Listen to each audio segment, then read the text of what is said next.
Assemblyman Ron Kim gets threatened by the New York Governor Andrew Cuomo. Texas Senator Ted Cruz flies to Cancun at the worst possible fucking timing. And why, as an Asian American, you should support local business. What's going on, folks? It's the Millennial Boomer Podcast. It's your host, Jonathan. Let's get it.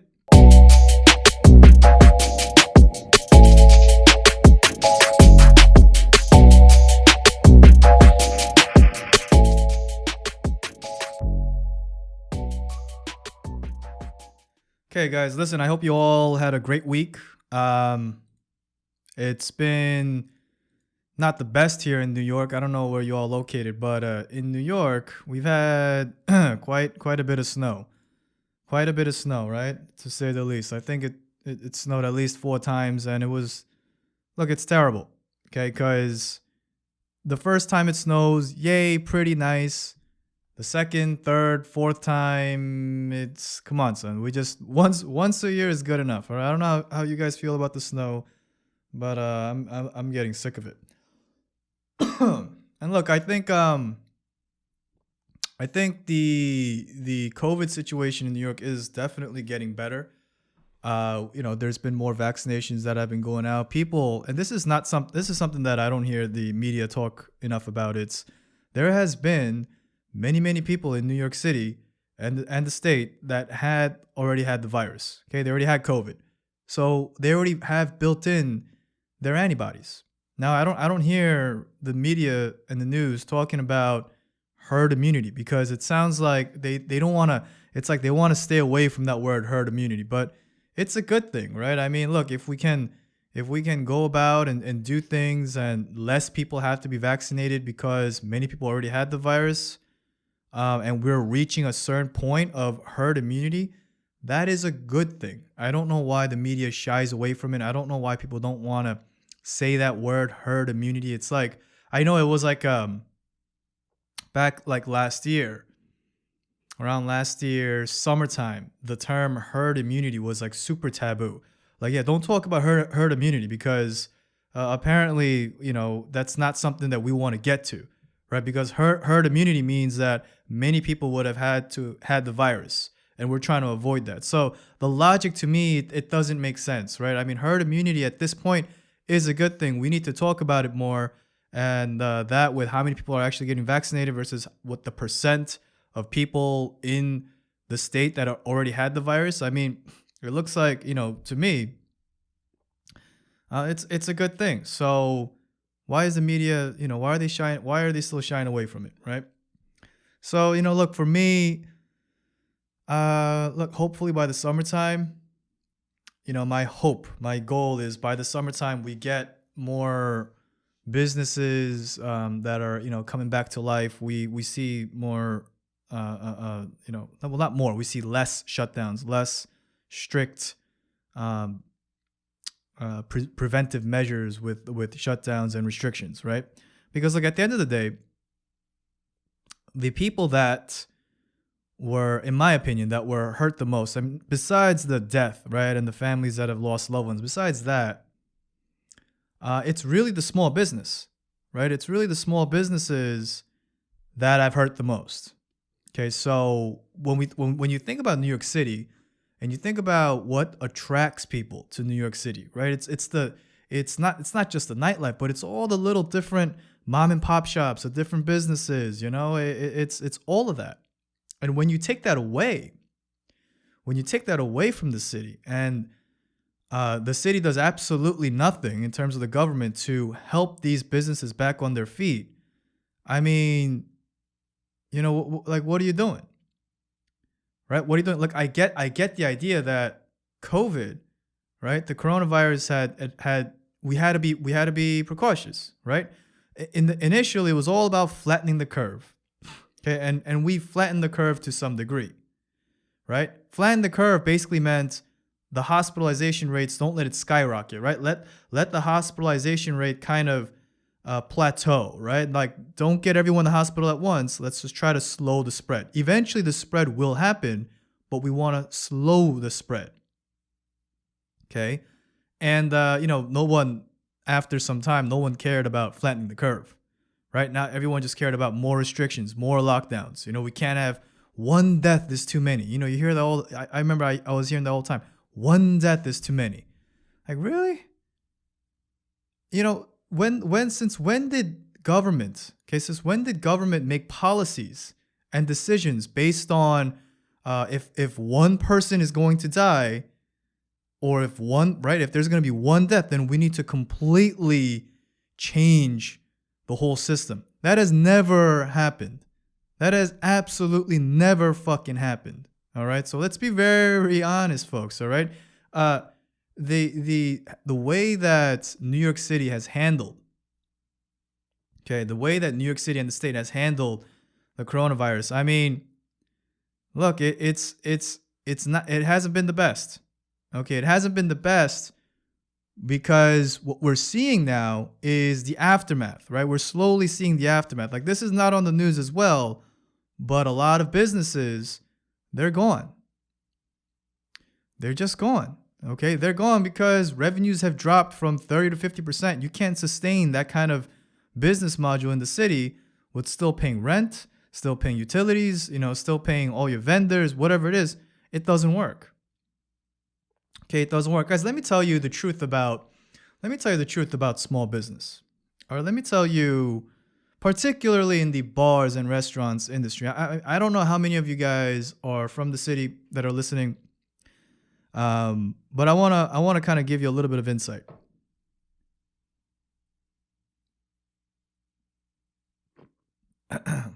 Sorry, guys, drinking my coffee.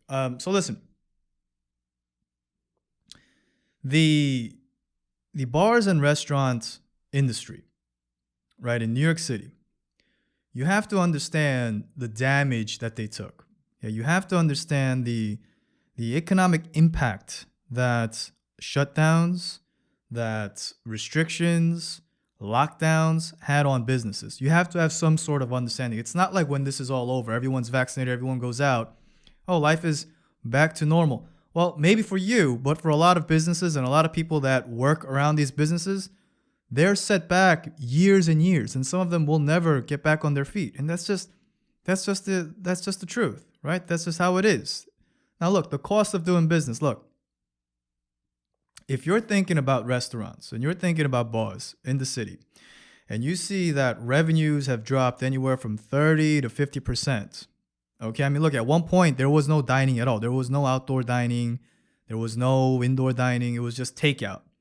How is a bar going to survive doing takeout? All right, how is a business module that mainly depends on selling alcohol in premise? How are they going to do takeout? They can't. So if you think about it, bars and restaurants, for the most part, the service, the hospitality industry, they operate on very, very thin razor margins, right? Like, the owner takes home, maybe, depending on the business, anywhere from maybe 3, 5, 7%, right, of the total business, if they are a profitable business.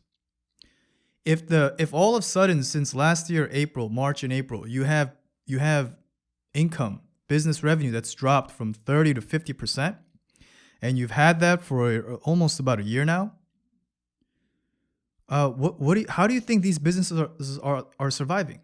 Guys, they're not surviving. Okay, they have PPP loans that the government gave out, right? So let's say a business got $50,000. How long is $50,000 going to last a business? Not very long, okay? Not very long. Maybe a month and a half, depending on the size of the business. Okay, then besides all the insane revenue drop you've had, just pretty much, across the board. Now you have the city giving out all these ridiculously confusing, constantly updating, changing regulations for the businesses. Okay, you want to do outdoor dining? Great. Then you have to have, X amount of inches high of the barricades. Now you got to fill it with sand. You got to do this. You got to do that. Oh, guess what? We're gonna add something else. Oh, you have to change your whole outdoor dining structure. Too bad. Like, guys, you understand what I'm saying? Like, the way that these businesses have to operate under these ridiculous conditions and try to forget about making money, try to just keep the lights on, it's pretty much impossible. Okay, it's pretty much impossible. Most of the businesses that have been sort of keeping the lights on and just keep pushing and made it through, they've done it through the business owners pretty much shelling out their own money. There's no other way. Okay, there is no other way. A traditional bar or restaurant in the city cannot operate and be profitable under the conditions that de Blasio and Cuomo had set up. Cannot be profitable. All right. You've had not only do you have, let's say, we had the whole indoor dining ban. Now you can only do business up till 11 o'clock. Okay, so they gave 11 o'clock curfew for outdoor dining. Well, that's a problem. What if you're a bar? What if you're a business that's late night? You're a late night kind of scene, right? Business picks up starting around 10, 11 o'clock. Guess what? Too bad. Tell your customers to come earlier. I mean, do you guys see what I'm getting with this, right? Like the whole premise of New York City, small business, the way that they try to regulate, the way that they try to, quote unquote, help these businesses by giving them outdoor dining, giving them, whatever sets of rules, I'm not sure if it helped out that much. Okay, me being particularly within the industry, I can tell you the amount of work, the amount of stress, the amount of money that goes just maintaining a non-profitable business is absolutely ridiculous. Okay, so now why am I bringing this up? Why am I bringing this up? Look, at the end of the day, I do want to see, like I said, businesses, New York City, within New York City, restaurants, bars, I want to see them get back on their feet, right? I want to see them get back on their feet. And I think the way to do it, right? And I think the simple way to do it is stop with the restrictions. Stop with the lockdowns. Stop with the 4 p.m. I'm sorry, the not the 4 p.m. What is it? The 10 o'clock or 11 o'clock curfew that you give bars and restaurants. Let them conduct business as they did in the past. Let them do it. Now, how can you say, and you can absolutely say, John, how can you say that? How can you just let, everything just go all willy-nilly?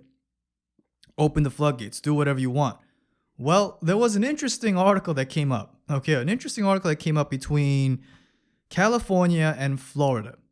So if you haven't heard, California and Florida, they're two completely opposite states in terms of how they handled the coronavirus. Okay, you had California with Governor Gavin Newsom. What did he do? Extreme lockdowns, right? Stay-at-home orders. Don't go to the park. Stay home. Just jerk off at home. That's it, right? You can't go to bars. You can't go to beaches. You can't go to parks. Fuck off. Just stay home. What happened in California? You still saw major spikes, right? Major clusters of coronavirus cases surging, even throughout the most intense, absolute intense, draconian lockdown measures heard of. Okay? The situation wasn't getting better. The situation with all the lockdowns was not getting better. Now, what happened in Florida? Okay, let's talk about Florida. So in Florida, Governor Ron DeSantis, he went the complete opposite approach. He said, you know what, we're gonna protect our elders, right? So if you're old and elderly and you have conditions, stay at home. But for the rest of you, do what you want to do, right? Be responsible, but you're your own human being. I'm not gonna tell your business to shut down or have any. He had none of that. What do we see in terms of, I wish I can show you the graph, right? Between California and Florida. Right, in terms of COVID cases, hospitalization rates, the death rate per population, 100,000 population. If you saw it, it was very similar. Okay, it was very similar. So in other words, whatever California did, it seemed like it didn't really work. Okay, the California way of extreme, I should really say it's the Democrat Party way of doing things, or extreme lockdowns, shutdowns. It didn't prevent shit. They still had relatively the same number of cases as Florida, right? When you scale it between populations, same number of hospitalizations, everything was very similar. There was no difference. You would assume, right? You would, if you saw that the way California handled things and you saw the way Florida handled things and you didn't see the numbers, you would have to assume based on science, okay? Based on science and based on what Fauci said, based on, what everybody that's very careful, right, about corona, you would have to assume, if you're a smart person, that California should have lesser cases, should have fewer deaths, right? But it wasn't true. The numbers came out. California, Florida handled things completely differently. Same outcome. Same outcome. What was the difference? Florida didn't kill their economy. Florida didn't shut down their businesses. California shut down everything, right? Killed businesses, killed small business owners. Now, why is this important? We're talking about local governance, right? We're talking about how states operate and how they exercise their authority. Okay, now let's bring it back to New York. So how did New York do? Okay, how did New York do? Look, New York pretty much followed the same trend, the same idea of how California did, right? New York basically did whatever California did. The same sort of lockdown measures, the same sort of draconian, harsh, strict lockdowns and shutdowns. Our cases, if you remember, right, went early in the pandemic, skyrocketing, right? It went all the way down in the summertime. Things looked okay. Starting in the fall and in the past winter, cases skyrocketed. Okay, cases skyrocketed. We were all social distancing. We all had fucking masks on, washing hands nonstop. Everything that the government told us to do, for the most part, most New Yorkers did it.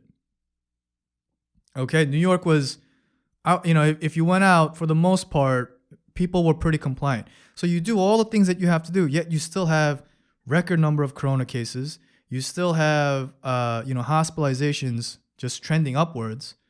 So all these measures, right? Stay at home. Don't, no indoor dining, right? Everything has to be outdoor dining. And with outdoor dining, you have to do this, you have to do that. And then guess what? If you don't follow A, B, and C rules, you bars and restaurants, we're going to fine your ass. All right? A couple thousand here, a couple of thousand there. New York, what are we doing? All right, what are we doing? All right, so after, everything is said and done, I'm sure that there will be some sort of, like graph and scale and show you, this is what the, Florida did, this is what New York did, this is what California did, this is how they decided to handle coronavirus, and these are the outcomes, and here are the winners and here are the losers. Okay, look, guys, New York City, we have a real problem. We have a real problem.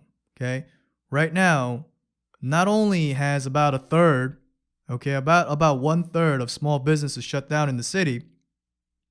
Not only that, you have many people that left New York City. Okay, and it's not just, we're not talking about, people that make anywhere from, I don't know, 50 to like 100,000. We're talking about people that are affluent, right? That make $250,000 and up, that make their income, their net worth is about anywhere from $1 million to $5 million and up. These are the people who pay a brunt of the city's taxes. A big chunk of this group, of the affluent and the wealthy, they left New York. They left New York. Okay, they left New York because New York was just completely locked down for a long time. You couldn't do anything. There was nothing to do. Everything closes at 10. Everything closes at 11. What are you going to do?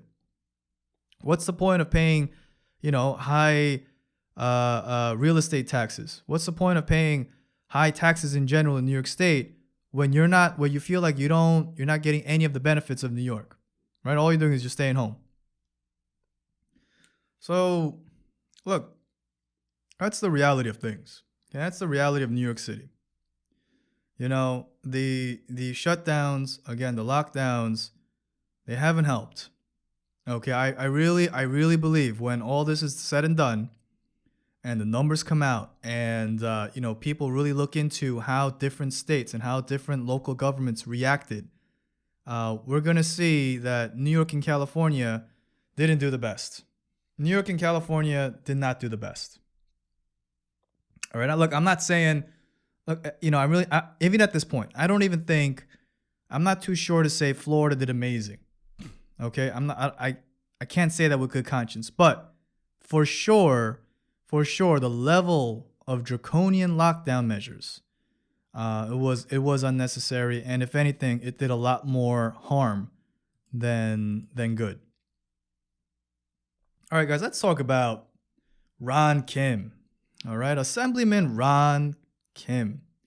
Now, Ron Kim is a local assemblyman, right? He represents Flushing, New York, a New York state assemblyman. Now, Ron Kim is he's from Flushing, right? He's from Queens, New York, born and raised. Oh, well, no, he's not born here, but he was raised in Queens, mostly in Flushing. And he is the current New York assemblyman that represents this area, Flushing, Queens. Okay, so Ron Kim. Why am I talking about him today? Let me tell you a little quick recap of who Ron Kim is and his background, right? So he got his bachelor's at Hamilton College, received his master's at Baruch.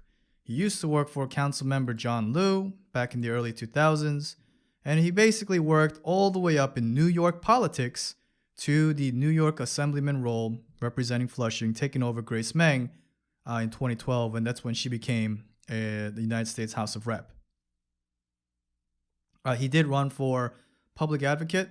2018, he lost to I don't know how to say this dude's name. Huame Williams.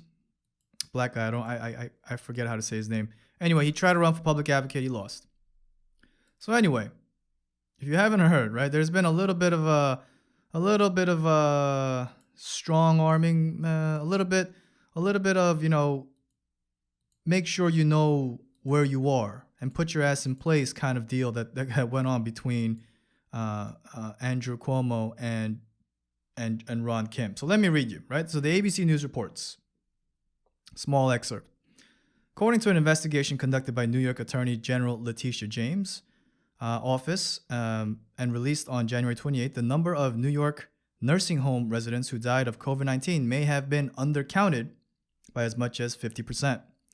A statement from James said that the probe investigated conduct that may have jeopardized the health and safety of residents and employees. In recent weeks, the administration revealed that 15,000 long-term care residents have died, and up to 8,500 previously disclosed, New York ABC station WABC reported.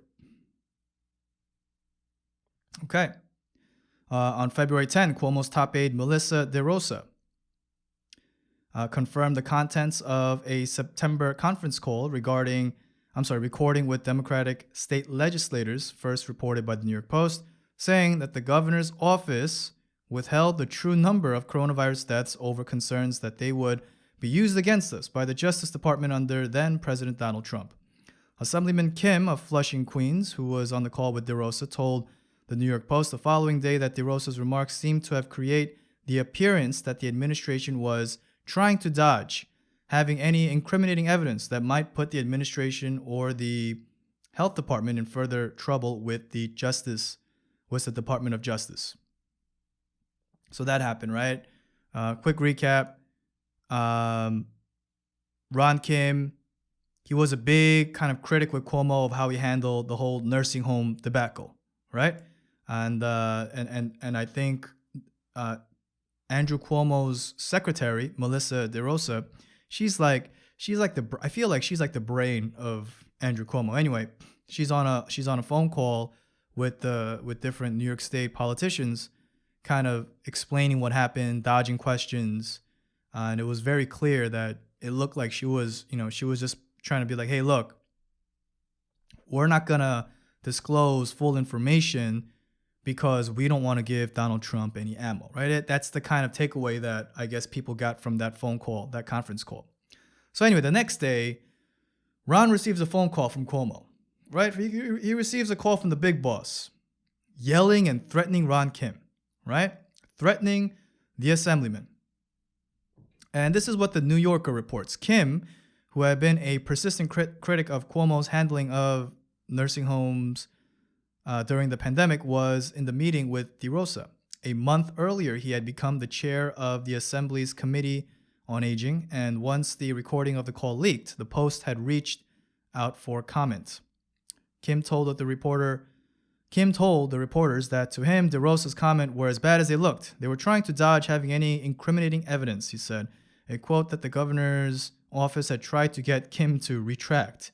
But the quote had stayed in and the story was up, and now the governor was on the phone, fuming. "I will destroy you," Cuomo screamed, according to the notes Kim wrote down after the call, which he shared with me. The governor was so loud that Kim's wife and daughter grew upset. Kim stepped out of the bathroom. "You haven't seen my wrath," Cuomo told him.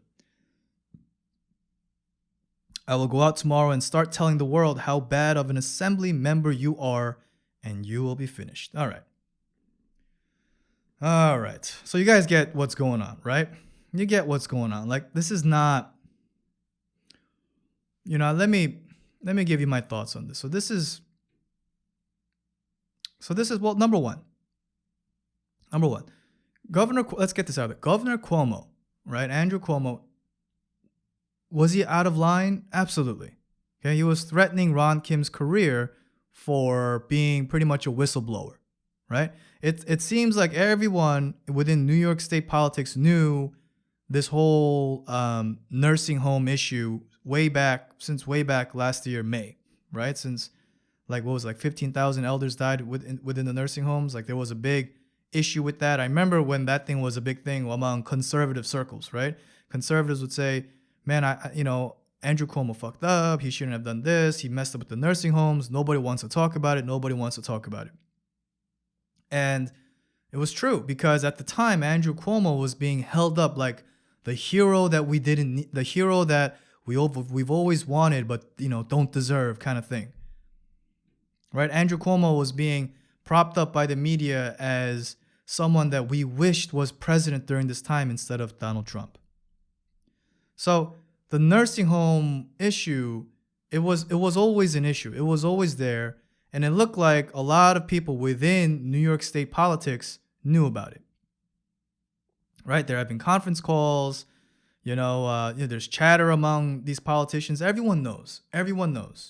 But here is Ron Kim. Okay? Ron Kim. Compared to Cuomo, he's a small-time assembly guy, right? What does he represent? He represents Flushing. Okay? Not the most powerful, unfortunately, right? Not the most powerful or meaningful district to Governor Cuomo, I would assume.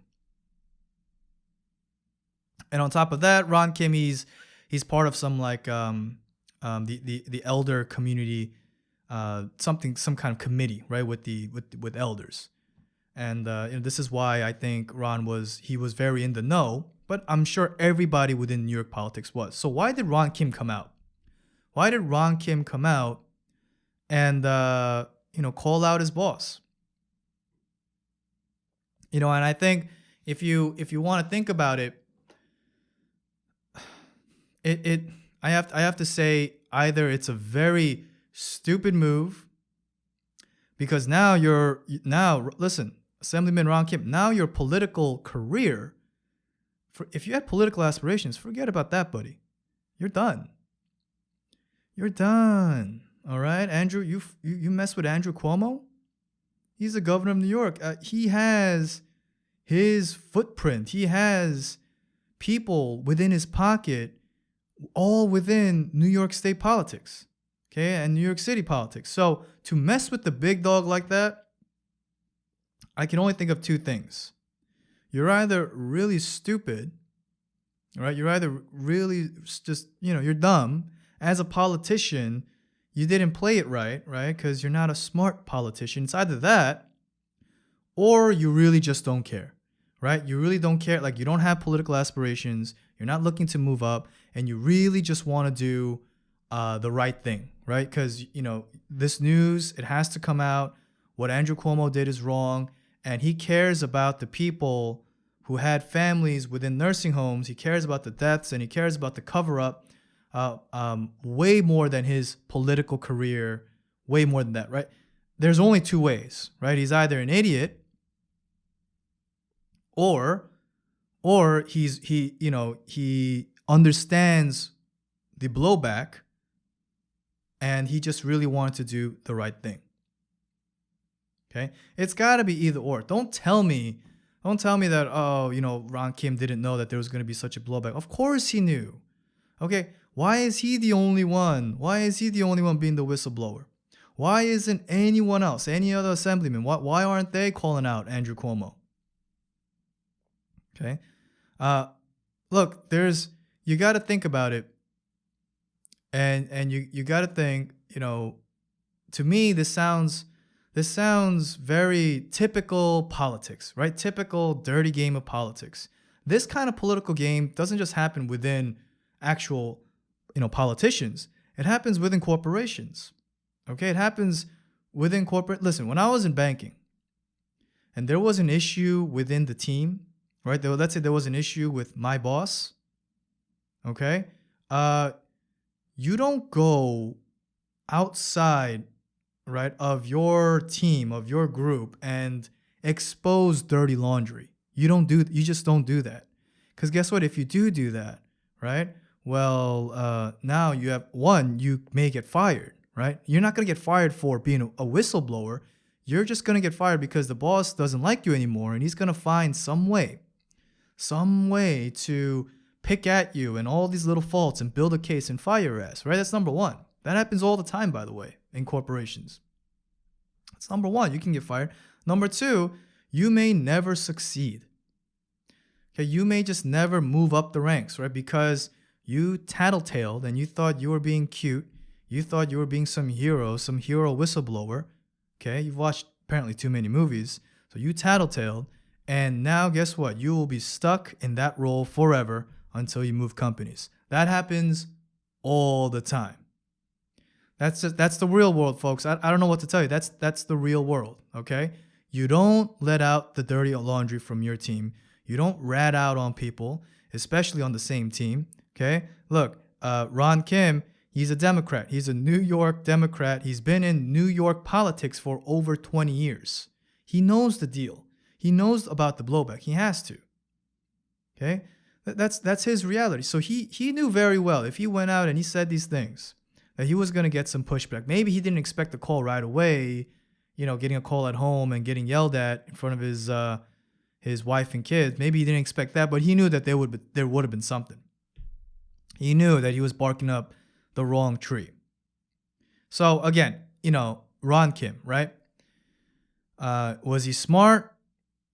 Was he just being super selfless and, he was doing it for the people? Who knows? I don't know. But one thing for sure, it's either or. He's either an idiot or he really cares about the people, because his political career within New York State, for the foreseeable future is kind of done.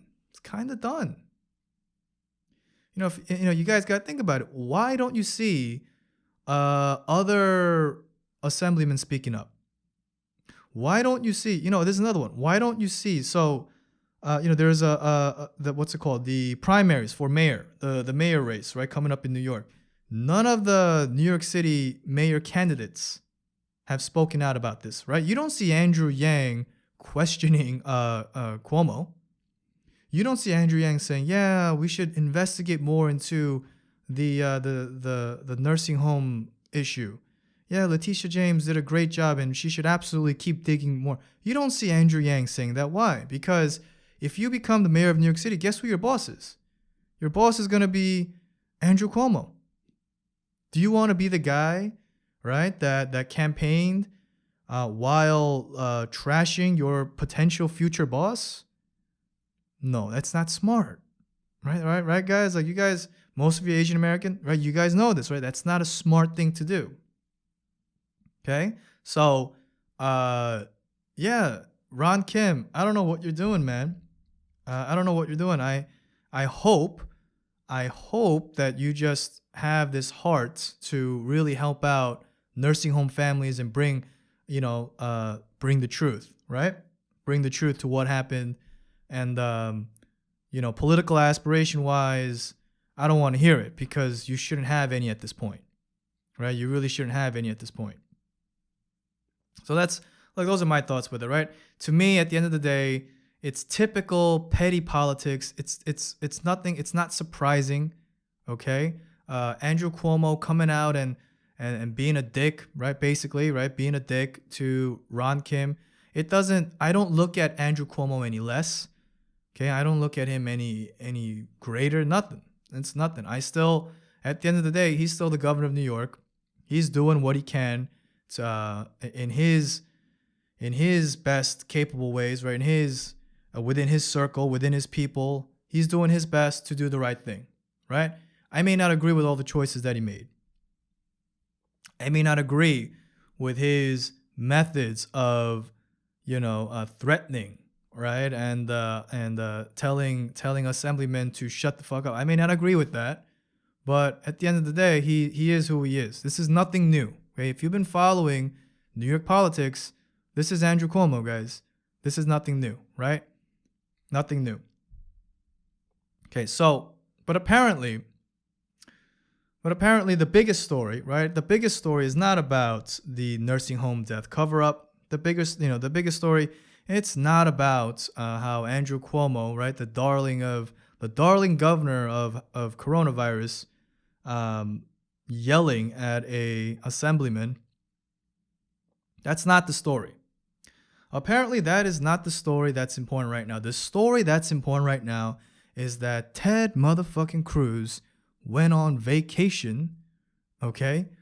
Dared to go on vacation while his state is in an energy crisis, in a power crisis.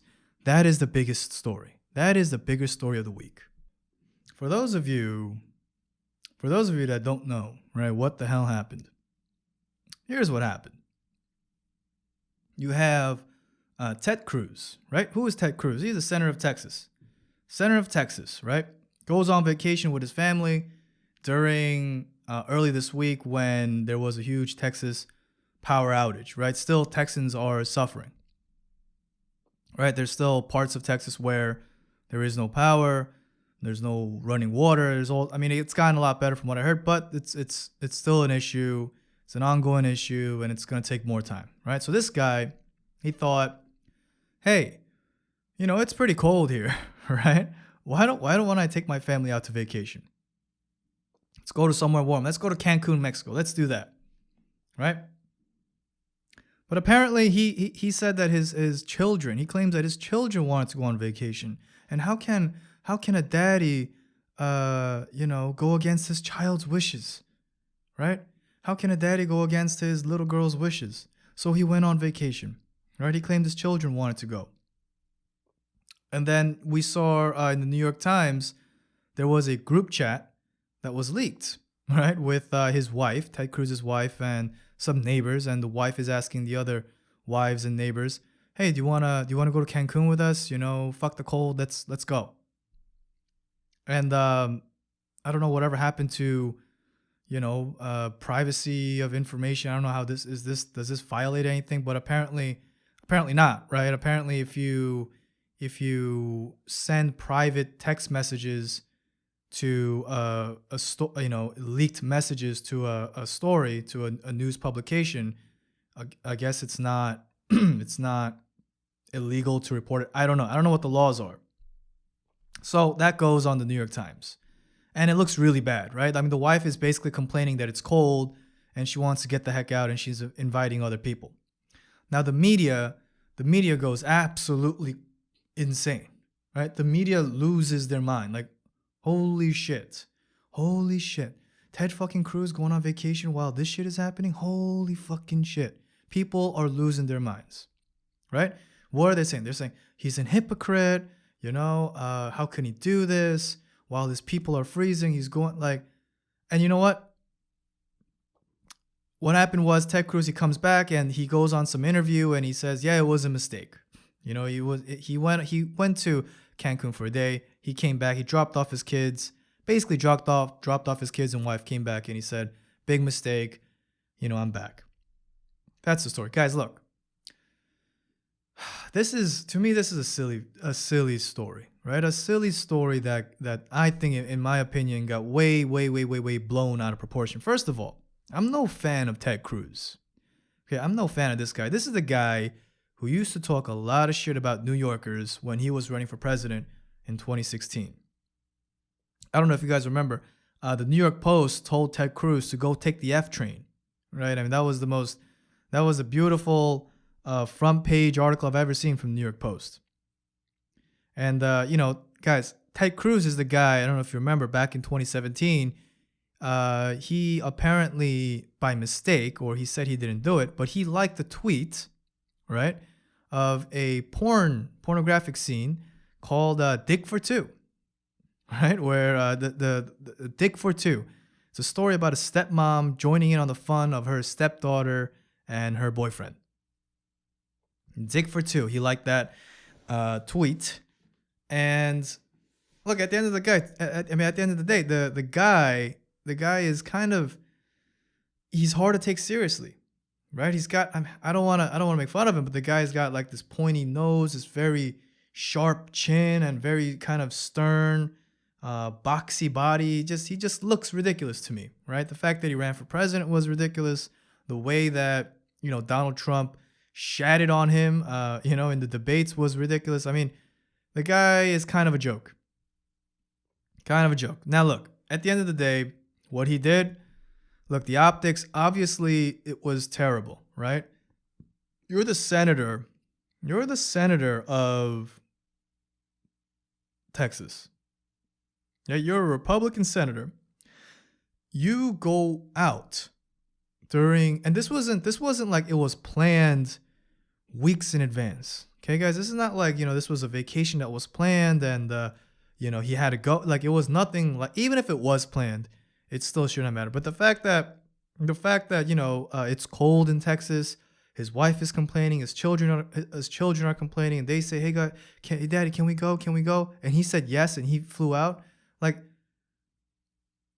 it was a mistake. It was a terrible mistake, right? In terms of, not what he did in itself was wrong. Like, if you have the means to go to a warmer place during when Texas is freezing and you went, there's nothing wrong with that. Right? Look, when New York State was shut down, right, and still is mostly shut down, and you went to a different state, you went to a different country to enjoy more freedoms, you went to Florida, there's nothing wrong with that. Okay, there's nothing wrong with that to me. Okay, if you have the means to do so, go ahead. It's a free country. Do whatever you want to do.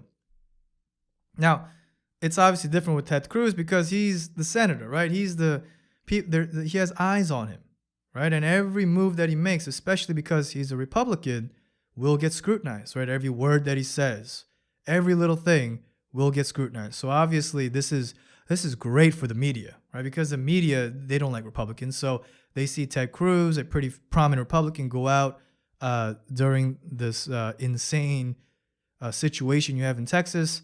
Oh, they shit on him. And you know what? He deserves it. He deserves all the shade, all the heat that he got. He absolutely, absolutely deserves it. Now, with that being said, was he a hypocrite? Was Ted Cruz being a hypocrite? No, and the answer is no. Okay? The answer is no. Okay, these two things can be true at once, right? You can make a terrible mistake because in terms of optics, you look really bad going to a warmer, nicer resort while the people that voted for you are freezing their asses off. It's not great optics. It looks terrible. But at the same time, he wasn't being a hypocrite doing that. How was he being a hypocrite? Someone explain that to me. Did he go out and tell people, hey, everyone, for all of you Texans that are freezing, I want you to stay in your homes and stay frozen, and that's it. Like, did he say that? No, he didn't say that. He made a dumb move, but what he did wasn't hypocritical. Okay, what he did was he wasn't being a hypocrite. He didn't tell people, hey, stay home, and he jet, and he went to Cancun. That's not what happened. He didn't tell anyone to stay home in the freezing in freezing Texas. That's not what happened. So I don't know why people in the media are calling Ted Cruz a hypocrite. That's not what hypocrite means. Here's what real hypocrisy is. Here's what actual hypocrites, actually do. You have Gavin Newsom, okay, Democratic governor of California, telling everyone stay at home, stay at home, stay at home, stay at home, stay at home, right? And he's so strict on that. Yet he goes out to eat in an indoor dining restaurant, some expensive restaurant in LA. Actually, I'm not sure if it's in LA, but somewhere in California, right? With his buddies, no social distancing, completely indoors, no masks. And here they are, like a good 10 of them eating, laughing, and someone catches Gavin Newsom doing that.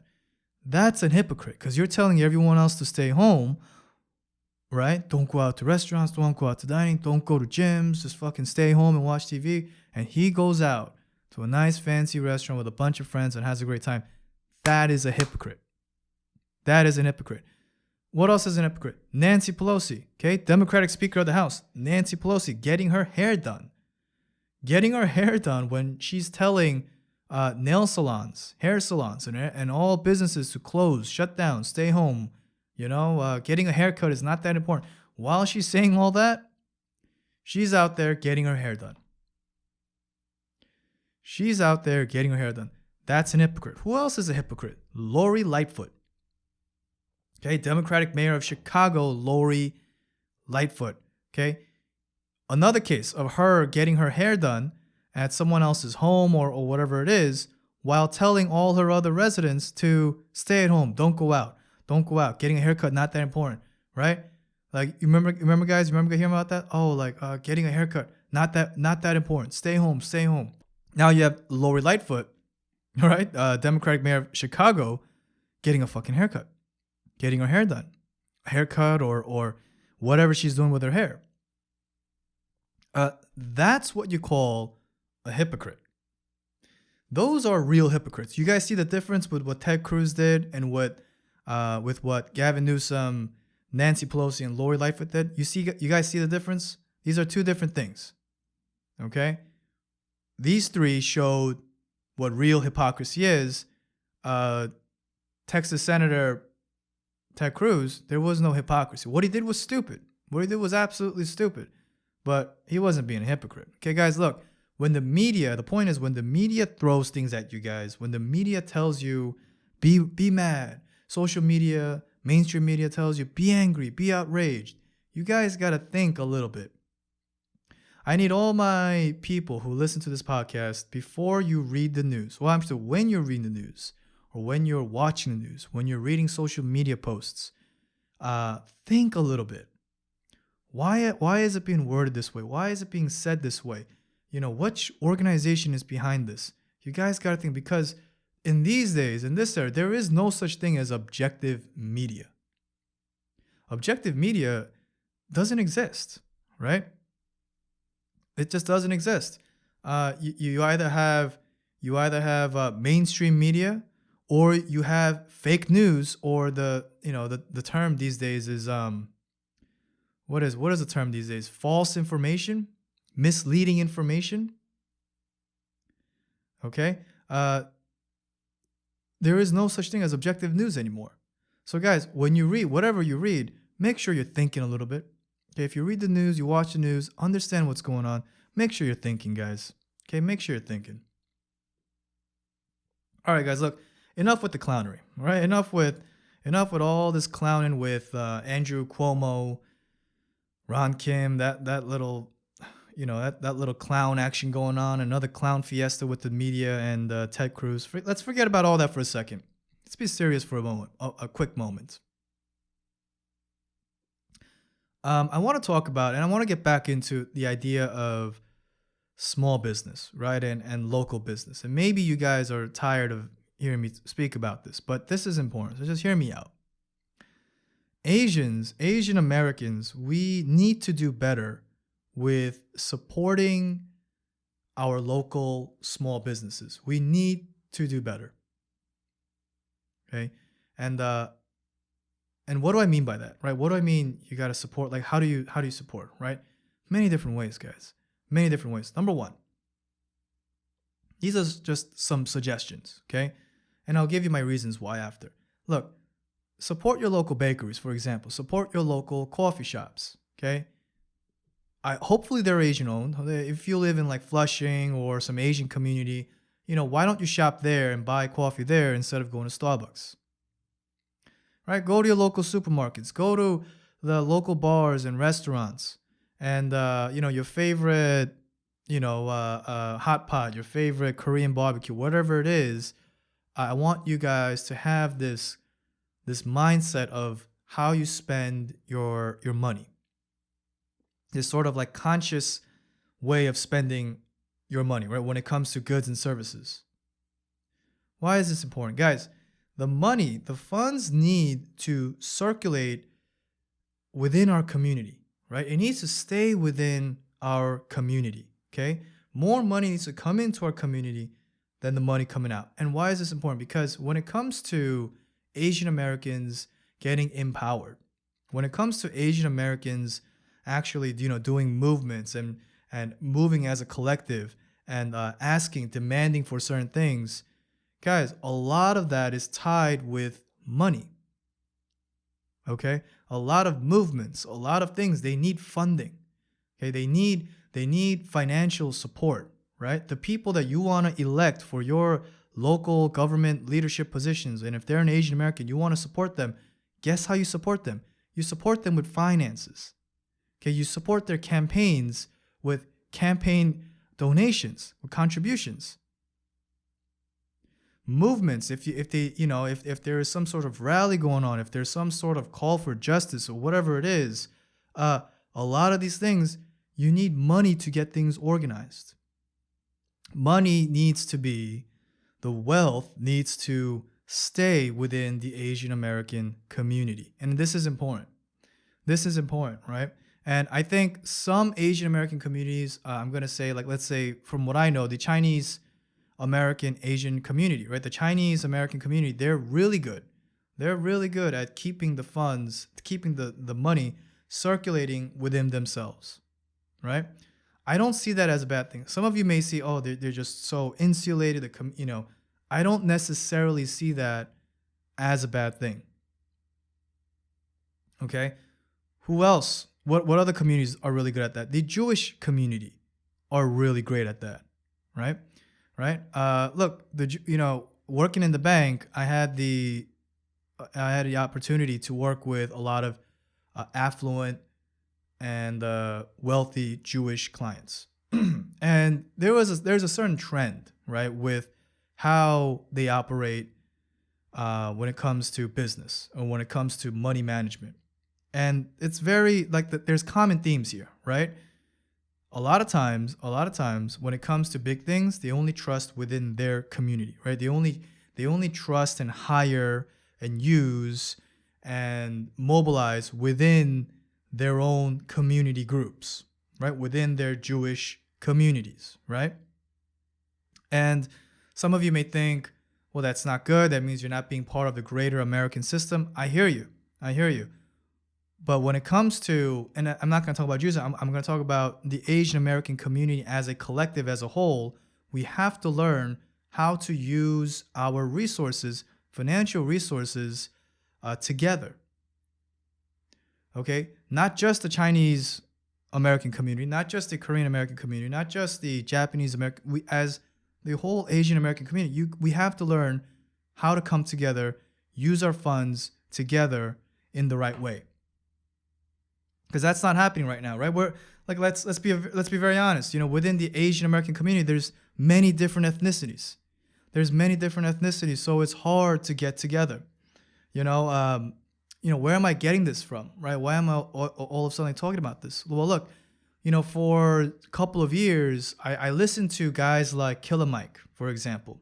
Right? Killer Mike has been, to me, he's been a pretty big inspiration on being about your people, right? So Killer Mike is all about being about his community, right? The black community. If you don't know who he is, please look him up. He's a great speaker. And he's preaching to the black community a lot about economic empowerment, right? And he's basically saying how money needs to circulate within the black community, right? He wants to see black people succeed in America. He wants to see black entrepreneurship. He wants to see black ownership. He wants to hire, only blacks within these companies that are controlled by the black community. And that's a beautiful thing. That's a beautiful thing. Him being so pro-black America, when I see that, I get inspired. I get so inspired. I said, well, we need some of that within the Asian community, right? Because let's be honest, the Asian community, we're not great at coming together. I've said this before. We're not great at reaching out with other communities and working together. That's not really a thing because we like just playing among ourselves, right? Whether it's the Chinese community, the Korean community, the Filipino community. There's not, from what I see, I don't see that much of commingling. Okay, and I guess what I'm trying to say is I want to see, right? I want to see these different Asian American communities come together, not just physically, but also be able to put our resources together. We want to make sure that our voices are heard. You want to make sure that we have justice in certain issues. You want to make sure, you want to have our people in media, in Hollywood, in all these places of representation. You're going to need finances to push these things through. So that's a very big, I know that I painted a very big thing, right? It's a very big broad stroke picture. And how do we practically go about these things? And this is what I'm all about. Guys, start small, right? For those of you who make, anywhere from 50 to 100, maybe 150 or less, look, try to support, local artists. Local, whether it's musicians, artists, businesses, small businesses, Asian-owned, medium-sized businesses, corporations. Spend your money within these businesses. Okay, if you have the funds to do so, I'm challenging you guys to do that. Another thing, guys, if you're in hiring positions, and this is gonna sound extremely controversial, if you're a hiring manager, right? Hire Asians, hire Asian Americans. There's nothing wrong with me saying that. Of course, let them make sure that they're qualified. If they're not qualified, don't fucking hire them. Okay? But if they're a qualified Asian American, there's nothing wrong with you saying, not out loud, of course, but with you choosing Asian American candidates over non-Asian American candidates when they have the same qualifications. Now, John, that's being racist. How is that being racist? Okay, by the way, that happens all the time. It happens a lot. Okay, within corporations. Listen, when I was banking, all right, I remember when there was a very I would say this woman, right, black woman, loud. She had a very loud presence, right? She was very vocal about what she did, and she was a branch manager at a certain branch.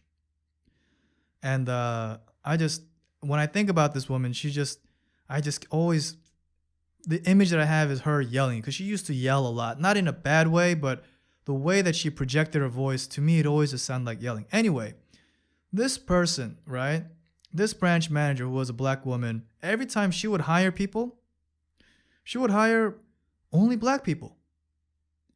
Don't tell me that all the candidates were only black. That's bullshit, okay? She hired only black people. She hired, all black tellers, all black bankers.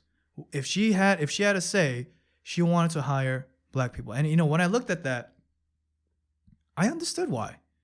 Okay, she wanted to give people within her community a chance of employment or banking, whatever it is. She wanted to bring her people up, and there's nothing wrong with that. Now, if they weren't qualified, and if there were more qualified people, and you chose the lesser qualified person over the more qualified person because of skin color, that's, you got a problem there. But it's very hard to prove that, right? It's very hard to prove that. But anyway, guys, if you're in a hiring position, right? You're a manager. If you can hire Asians, do it. There's nothing wrong with that. Nothing wrong with bringing your people from the bottom and moving them along with you, right? Moving them along with you. There's nothing wrong with that. It's not being a racist. It's okay. If it's okay when Hispanics do it, and if it's okay when Black people do it, it's okay when Asians do it. Nothing wrong with that. Okay, by the way, white people do it all the time. Okay, Jewish people do it all the time. Okay, Jewish people do it all the time. And, to me, there's nothing really wrong with that. Because I understand why they're doing that, right? I understand that. Like, to me, I have no problem with that. Guys, if you want to see the Asian American community move up, you want to see us having a bigger voice, then you gotta put, you gotta use your funds. You gotta use your money in the right places. Okay? If you have the choice to spend, right? You're just simple. If you have the choice to spend money, $3 to buy coffee in Starbucks or a local Asian bakery, I'm not saying choose a local Asian bakery every single day, but if you're drinking Starbucks every day, maybe once a week you go to the bakery. That's all I'm saying, right? When you see Asian artists, right? When you see whether it's fine art or, graphic design artists, whatever it may be, designers, any kind of people within the arts, music, if you can support them in any way you can, do so. Okay, guys, do so. Like this is the way that you, as an Asian American, are supporting your business. Are supporting the community, right? Look, and I'm gonna speak out. I'm gonna speak out a little bit to the wealthier Asian Americans for a second. Okay, look. Last year, maybe was it last year? No, about 2 years ago, I had the opportunity to attend a gala, right? And it was basically a bunch of, affluent and wealthy Korean Americans coming together and celebrating this non-for-profit and doing auctions and blah, blah, blah, blah, blah, all these sorts of things, right? And these are the people that have money to really spare, right? They can spend $10,000, $20,000 on some stupid tickets for some show or some fucking bullshit, okay? But they're spending this money on a good cause, right? And when I saw that, and I saw hundreds and hundreds of them, all from, pretty much New York, I realized, even just within the Korean American community, there's so much that Korean Americans can do, right? There's so much that we can do, the wealthier, the affluent Korean Americans can do to build coalitions, to build, certain lobbying groups, whatever it may be. Use your funds to advance, to bring more momentum to the Asian American cause, to the Asian American people, the community. There's so much you can do with your money. And I'm not saying spend everything there, right? But but if you have a community of wealthy Asian Americans using their funds and doing things to uplift the community, I think we'd be in a much better place. Because honestly, we're not at that point, right? Asian Americans are not at that point where we are collectively, rich, wealthy, affluent, collectively coming together, raising money to move certain issues, causes for the Asian American community. We're not at that point. And, one day I want to see that. One day I think we'll get there. But for us to get there, we need more people like me to speak up about this, because I don't hear too many people talking about it. All right, guys, that's all it for today. Look, man, thanks for listening. If you are watching this on YouTube, please subscribe. Okay, I hate asking for it, but guys, subscribe, like, and if you want to comment, go ahead. Guys, this is the Millennial Boomer Podcast. If you enjoyed the show, please subscribe, follow to the podcast, and follow the Instagram page at millennialboomer_. Also, subscribe, like, comment on YouTube for the third time. Catch you next time, guys. Goodbye.